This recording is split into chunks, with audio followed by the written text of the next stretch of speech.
Journeys Ahead 2 Lineage Chapter 6 A Mad Pyros Christmas. Written and narrated by T.S. Proart. As the sun began to slowly set below the horizon, the group of oddballs made their way into what was Aurora's pure Christmas-themed fairground. This had been a year-round attraction, with all sorts of rides and games that would be sure to give anyone a good time. Donned in their warmer clothes, Void and all those he knew from Earth entered through the fair's front gate, which had been decorated in wreaths and many Christmas lights. Behind them, Cor, Sika, Atlas, Evelyn, Harmony, Lee, and Joby followed. Yet, before entering, they all clicked a few buttons upon their arm plates, which turned their armor into sets of cozy civilian winter clothes. Whoa! How did you guys do that? Povnu asked in awe, as both her and Harmony trotted along side by side. Our armor was designed by Lady Matira herself. Apparently it comes from an older age of sparks that had supposedly been able to shapeshift. With these puppies, we can change our outfits to fit in anywhere. The pop star of a spark explained, as she now wore a bright pink winter jacket, along with blue pants, green boots, with an added white scarf nestled around her neck. Yes, the armor is mainly used as protection when working with matter, but it is quite useful for other occasions, blending in with worlds being one of them. Cor added on, as both him and the other Sparks wore almost identical outfits to Harmony, main difference being their respective colors. Wow, that actually seems pretty handy, Void said with astonishment, while Jida gently hobbled along by his side. Configuration transformation? That's incredible! Nock exclaimed with an adjustment in his glasses, as he admired the magical nature to the armor. Not as incredible as the Thumper, Kyle remarked, as the water that was around his head began to grow colder by the minute. Oh, please. That hunk of junk can fall apart at any given moment. Sarv gruffed out with a shiver as she and the others eyed the festive environment. The salty breeze mingled with the sweet scent of roasted chestnuts and hot cocoa, enticing all the visitors as they approached. Twinkling lights draped from the wooden beams of the pier illuminated the night with a soft and magical glow. Colorful ornaments hang from every corner, while cheerful music filled the air, inviting families and friends to gather and celebrate the joy of the season. A towering Christmas tree stood proudly within the center of the pier that was surrounded by all the rides and games, adorned with shimmering garlands and sparkling lights, serving as the centerpiece for holiday photos and cherished memories. Stalls lined the promenade, each offering unique holiday gifts, handmade crafts, and delicious seasonal treats. Local artists showcased their talents, selling everything from beautifully designed ornaments to cozy knitwear, perfect for keeping warm on a chilly winter night such as this. The scent of freshly baked pies and seasonal delicacies traveled through the air, while children and other Aurora residents delighted themselves in sugary, festive snacks. For the little ones, a charming carousel spun near the entrance, its colorful horses and twinkling lights adding to the enticing atmosphere. St. John, the Santa Claus of this Herb's version of the holiday, himself even made a special appearance, listening to children's wishes and posing for photos, bringing smiles and laughter to all who visited. The local choirs of Aurora sang with voices akin to that of angels. Cheers and cries ruptured from the many rides that looked to entice Joby and the other Sparks with holiday cheer. It was always a beautiful scene. Every year it appeared to get better and better. At least the blue-crested Spark. Are you guys okay if me and Cora spend some brother time together? Void asked back towards the others, as a gentle snowfall continued to descend upon their giddy heads. Yeah, totally, Jida replied whilst narrowing her eyes upon Sika. Besides, I could use some advice from one soon-to-be mother to another, she added as the purple glow beneath her belly skin appeared to be a bit brighter than normal. Oh, of course. I can assure you, it's easier than teaching kids the flute. Sika exclaimed with glee as her, Jida, and Joby wanted to have a girls' night out per se. Wait a second. You know music? The guitarist asked in a sense of excitement. I do. You play anything? The Sparkette replied. I'm a guitarist and a radio station host. A struggling one, but hey. The last audible words the group could hear before the three of them disappeared into the crowd. Come on, Lee. Let's go ride some stuff. Harmony then shouted as she took the little spark by the arm and ran off into the crowd as well. You fellas want to get some grub? The food here is amazing, Tucker asked towards the others as Void and Core began to march off. I can only drink liquids, but that hot cocoa smells delightful, Evelyn faintly replied as the two Novasun brothers found themselves to at last be alone.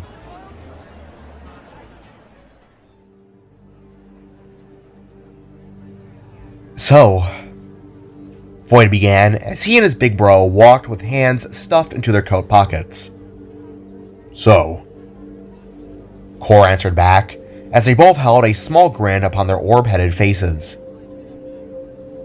How have you been? A simple question Void gave, but a question that had not been asked for so long. Busy, Core answered, making Void scoff a bit in his stride. Pfft, seriously? We don't speak in 15 years, and you reply with the same thing as always?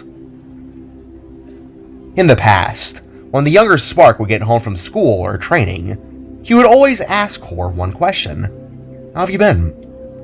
In which Core would reply the same way he had just now.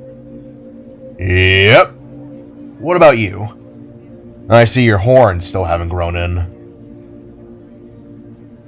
Slightly cringing towards the remark, Void tucked in his head a bit and turned his sights away from the bigger Spark. Void himself was still sensitive about his current form. He had not known why his horns refused to grow after all this time. It was always embarrassing when it had been brought up. Yep, still a late bloomer, I suppose, was the only thing Void could say, resulting in his brother giving him a slap to his back. Hey, no shame, little bro. The legends of Seraphim say that his horns didn't grow until he was in his 30s. It'll bloom in due time. Core tried to reason, hoping that it would lighten his brother's mood. Anywho, I'm actually rather curious. You say that you're a vigilante, correct? What has that been like? Sticking his head back out, Void thought on this question for a moment as the past 10 years came circling through his mind. Well, it's been bumpy, to be truthful. I wear a blue cloak to conceal my identity for a start. Void whispered in a chuckle, as the crowd around them was rather large. It's something me and Jida wear. We're sort of a tag team. The two of us have faced some of the strangest and most bizarre characters you could imagine. Void went on as he noticed that they were approaching a lookout that led to Aurora's large body of water that had now been frozen over for the most part. In the beginning, it was normal crooks, robbers, muggers, you know. Eventually, though, we came face to face with some rather peculiar individuals. Void elaborated as his face contorted into a mixed expression. There was a mob boss that ran an underground city drug trade. A porcupine, a woodland human as we call them, that had electricity powers. There's a mad scientist that is really obsessed with me for some reason. And how could I forget the pyromaniac who has mechanical wings and flamethrowers strapped to his arms?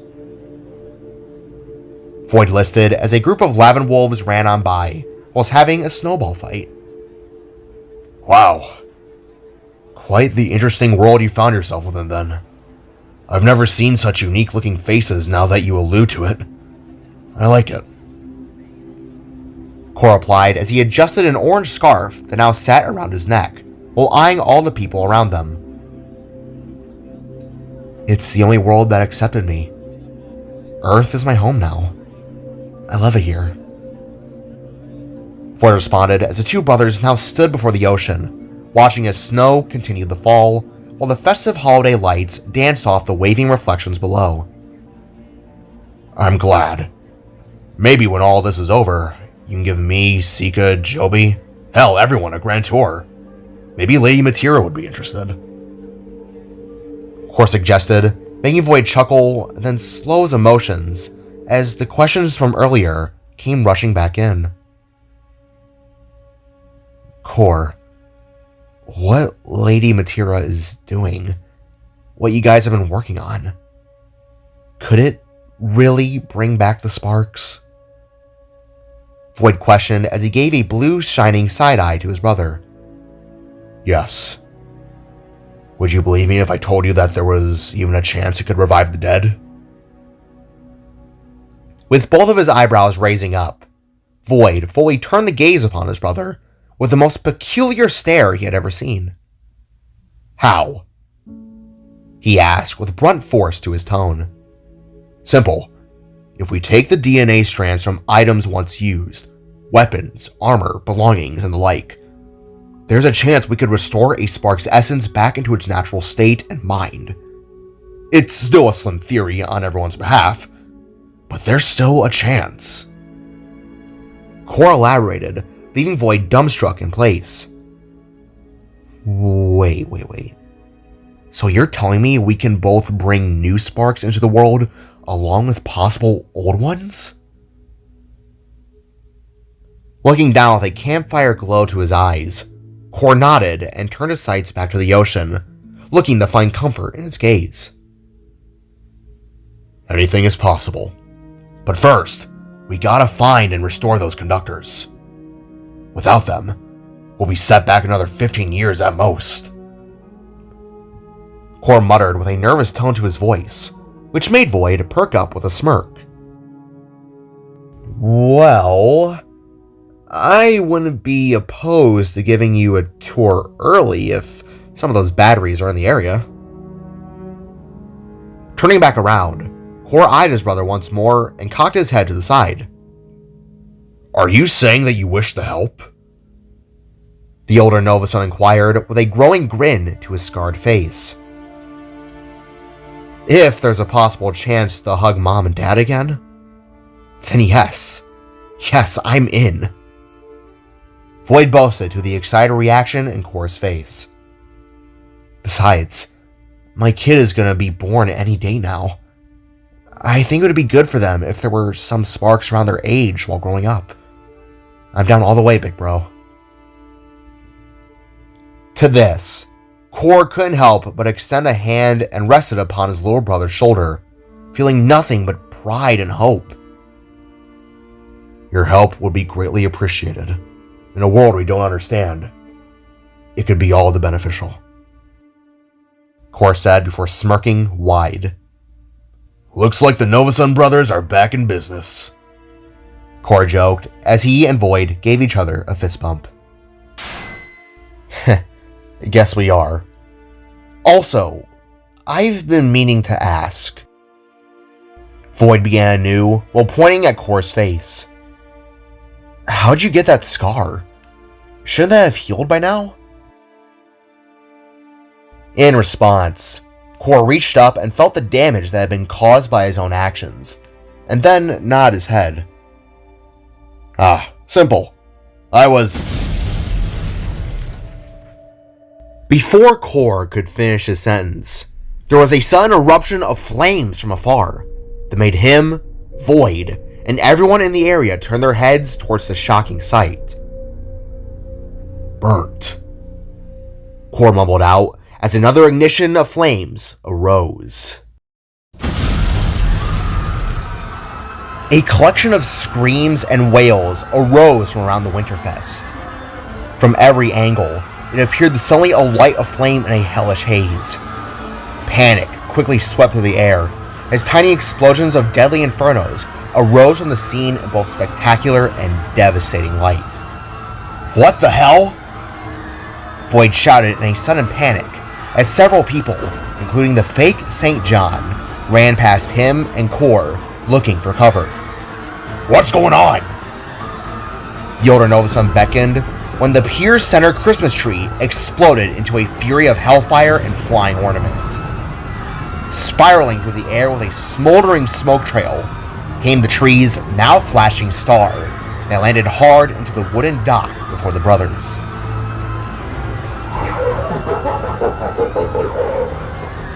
Then arose a chuckle from the fire as the one who had been causing all of this ruckus appeared like a flaming fallen angel. This person looked to be a steampunk aviator soaring through the fiery sky. His features were odd. Around the man's body was an old blue tattered fireman's uniform that was laced with smelted steel pads, ropes, cables, and all sorts of mechanical doohickeys. Lashed onto the man's back were customized fuel tanks that sprouted with intricate metal wings. Around the man's face was a customized gas mask, changed and welded with parts to make it look akin to an insect's face. A butterfly, to be exact. The last and most deadly thing to be noted were the two massive flamethrowers lashed around the man's arms that sprayed mighty flames on par to water exiting a broken fire hydrant. "Merry Christmas," the man shouted as he dropped two bombs from out of his flamethrower's underhalves. Napalm, the spark realized. "Get down!"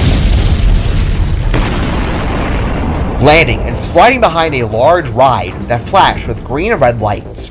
Void and Core pressed their backs against its wall as the maniac continued to spray fire and melt the icy environment. "Cheers, Grace! Is that the pyromaniac you were talking about?"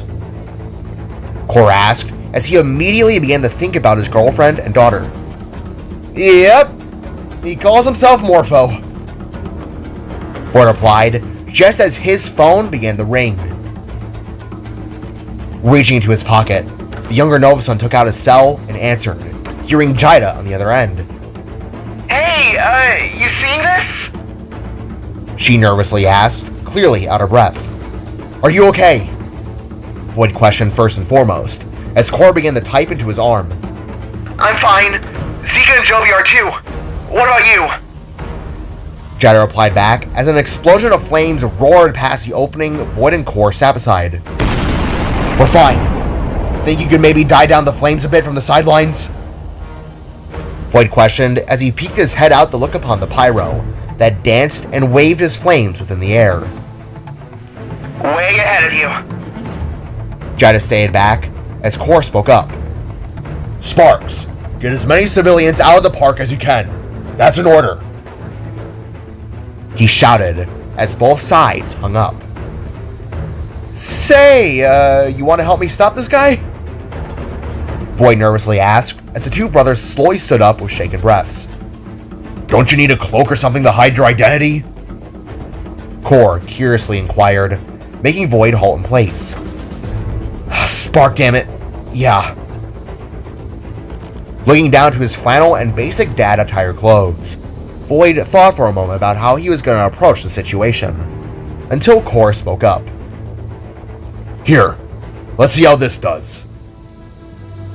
Reaching around, the older Novason took a chunk of his clothes and plucked it off. Within the light, this shred of cloth reverted back into its metal form, an orange piece of cybernetic steel that glinted and buzzed, which left Void curious. "What are you doing?" he asked. "Was planning on giving this to you anyway. If you wish to help us, you're going to need the protective gear to do so. Behold, enhanced armor crafted by the gods." With a smirk, Core tossed the orange piece of metal forwards and watched as it latched itself upon Void's chest. This Sparkborn armor allows for us to tap into powers only our inner souls carry within. With it, you can embrace your inner Sparkborn, as Lady Materia likes to say. In a flash of ocean blue, the orange piece of metal changed to that of a sapphire shade as it quickly began to mass shift and expand around Void's body, looking akin to a mixture of nanobots and spectral magic. Looking down at himself, Void watched as a new set of armor, akin to Core's and the rest of the Sparks, formed. A chiseled and faintly spark-ruined sketch chest plate covered his torso, which ended down in darker shades of cobalt. Around his legs formed a familiar darkened skin-tight armor that stretched down in the blue-black spark-crested boots. Void's shoulder spheres then began to illuminate into a bright neon blue glow along the palms of his hands. Forming under his chest crest appeared a line out of that same arrow drop shape, also glowing with a new blue power. Upon Void's waist formed a brown belt connected to a lower cloak half akin to the other Sparks. His arm plates now reflected the same armor as his torso, as all was at last settled into place, giving Void the best armor he had ever had the pleasure of wearing. Whoa! The Spark chuckled with both hands extended out. Wow, this feels... Before Void could finish talking, he watched Core transform his winter clothes back into his standard armor with a nod in his head. This armor can enhance us in many ways. As for the power you hold within, only you can activate it. With a sudden ray of light, Core's body panel lines, eyes, and even his scar illuminated with a yellow-orange glow that left Void taken aback. Whoa! Wait, is that light matter? He asked as the outline of Core's metal heart bloomed faintly beneath his chest. Indeed, was all he replied with, leaving Void to look again at his glowing blue hands. Okay, alright, let's do this. Jerking his head down, Void deployed his mother's battle helmet, as Core did the same with his own. Now side by side, the both of them marched back out onto the scorching pier and stared down Morpho, who turned back and gazed upon the Sparks. Bullet? He asked with a flap in his mechanical wings, feeling puzzled if this had been the same vigilante that had locked him up many times in the past. Orange bullet? Morpho then questioned, even more puzzled by Core's sudden appearance. Stand down, Morpho. The cops are more than likely already on their way. You already know how this is going to end. Void called as his new blue surge of power suddenly buzzed up his arms in a short electrical current, leaving him suddenly surprised. Why the hell are you burning down a Christmas festival? Core demanded to know, as his light matter energy looked to pollinate off his body. My flames quench back against the frozen embrace of winter. They burn eternal, and all will hear their roar. Morpho replied with a muffled tone leaving through his mask, making Core a bit uneasy to his words. Well, he seems sane in the head, he whispered down the void. You have no idea. With a jerking motion, Morpho turned his body around and threw another grenade of napalm. Flying through the air, this tiny capsule of destruction landed and erupted to life upon a large, reindeer-themed roller coaster, one with several people still trapped and riding upon its rails. All will know the roar. Morpho called again, as the sounds of police sirens, ambulances, and fire trucks arose within the distance. All will know. Before the brothers could even make an attempt to fight, Morpho, with an exhaust in his wings, took to the sky and disappeared into the night, leaving only one problem on the scene. the people on the roller coaster. "Spark, damn it! Did he just..." Core asked, as a series of screams and creaks came from the massive ride that was quickly rising in flames. "Doesn't matter! Come on!" Void warily exclaimed as he turned heel and approached the roller coaster, now with Core close behind. "Help the carts below! I'll get the ones at the top!"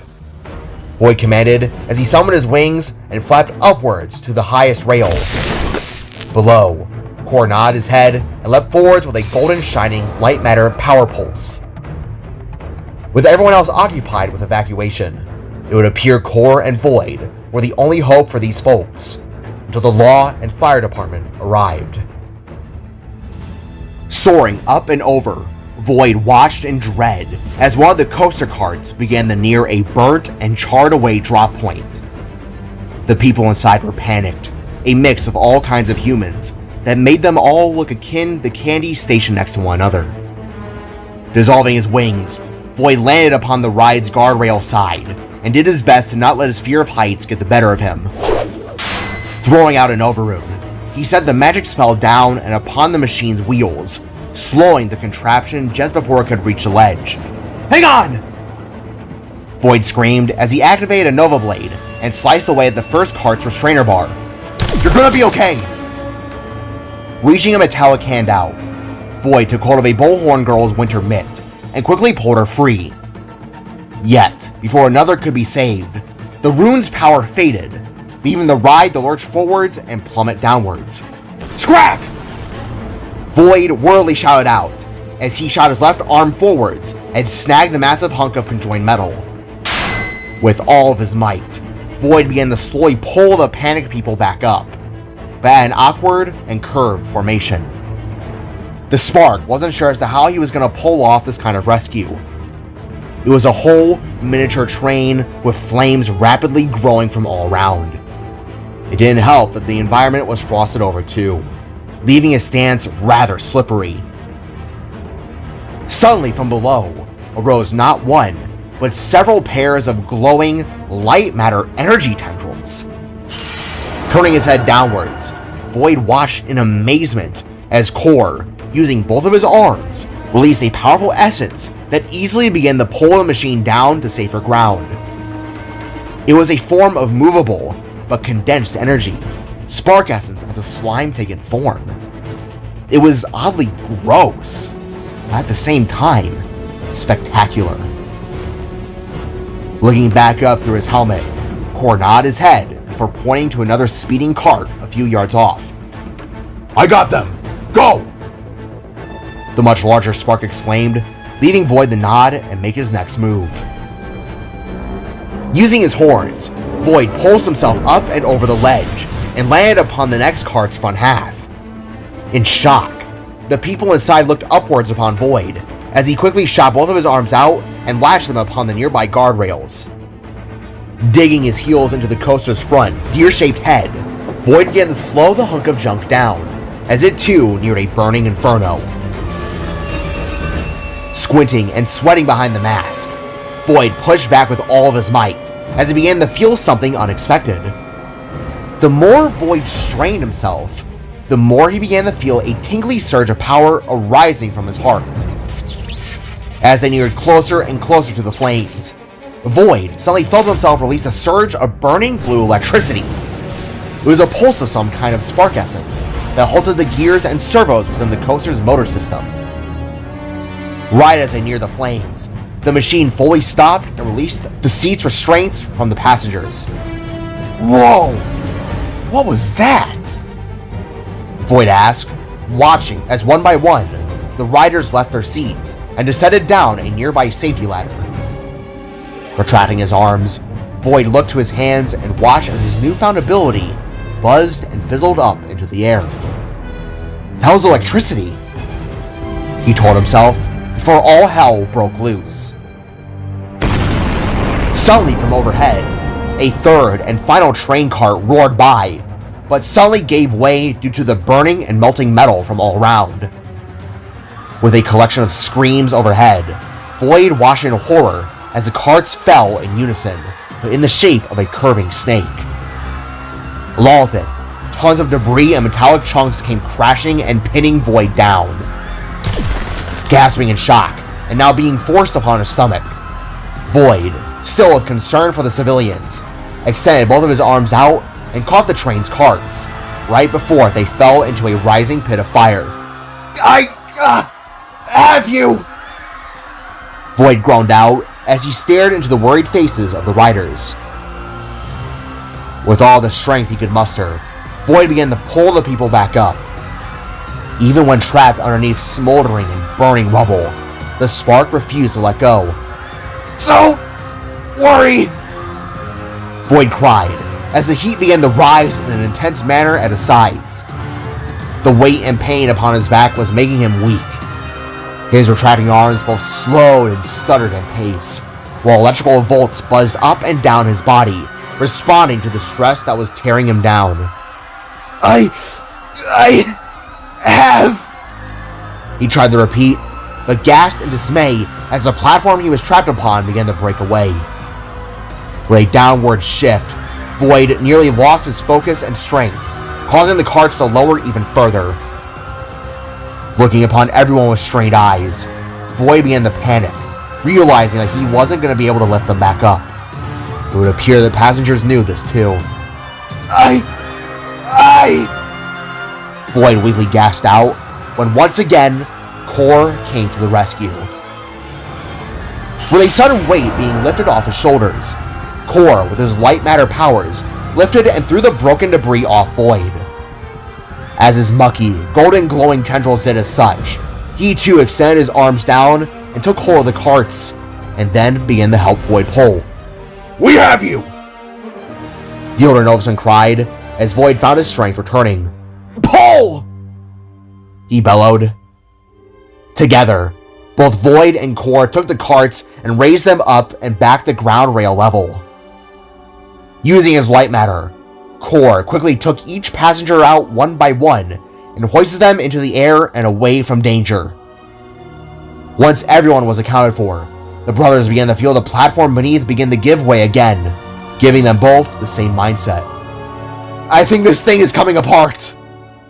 Void shouted as he summoned his glowing blue wings. "You think?" Core asked as he did the same, revealing a pair that shimmered orange. With another audible creak and sway, the two brothers nodded their heads and leapt off the coaster. As they began to drift back down the ground level, the entire contraption from behind came crashing down, all into a heap of burning metal, wood, and machinery. As the two landed to the sounds of cheering civilians, Core slowly set the people down and retracted his energy. Hunching over, Void kept his mask on, but breathed heavily, all the while hearing the faint thank yous coming from all around.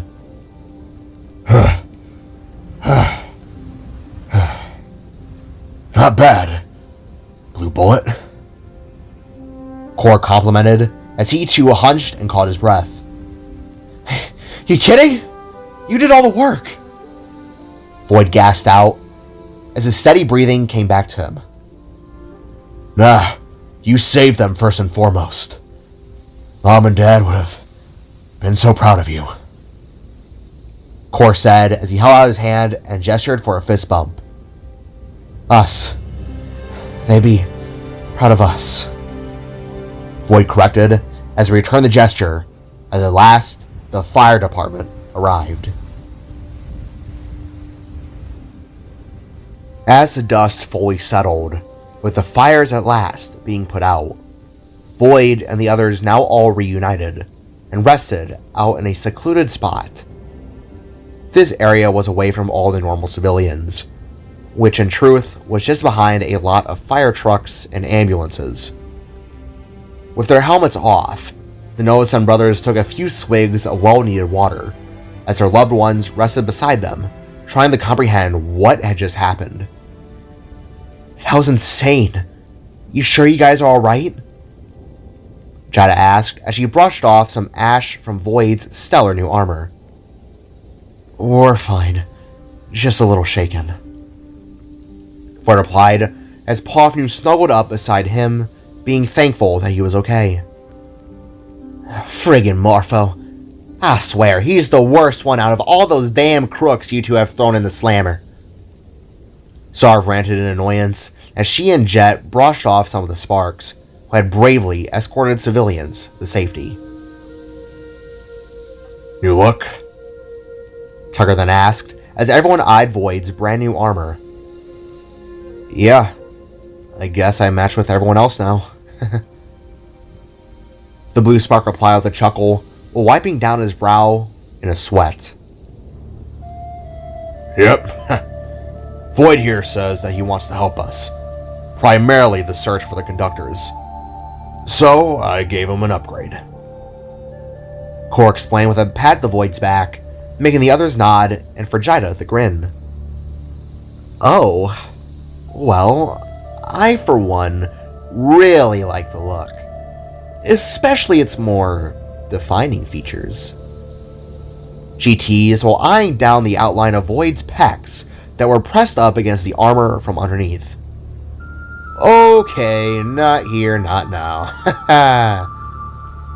Void nervously mumbled, leaving Jai to laugh and then tiredly rest her head upon his shoulder. What kind of powers did it unlock? Harmony then questioned with a raise in her eyebrow, leaving Void to look at his hands and thought. Some kind of electricity.